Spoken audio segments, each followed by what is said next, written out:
شكرا جماهير نادي المدريد على هذا السب والغلط بالتعليقات وبالخاص. كل ما هنالك انا قلت لك صفق وبارك نادي برشلونه ذات الرياضي، لان نادي برشلونه يستحق كاداره ولاعبين ومدرب.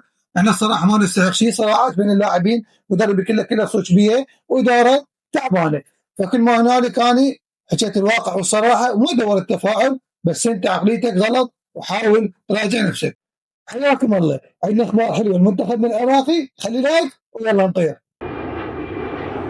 مبروك للشعب العراقي والمنتخب العراقي الحصول على الجوهرة العراقية محمد قاسم بالأصول السويدية.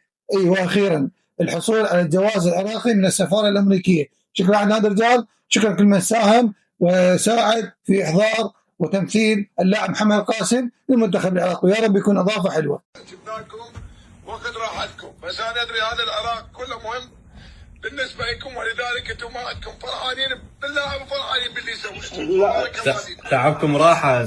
والعشاق منتظر المواجد زيدان اقبال، لازم تباركون بالتعليقات وتكتبوا لهم كل عام وانتم بخير.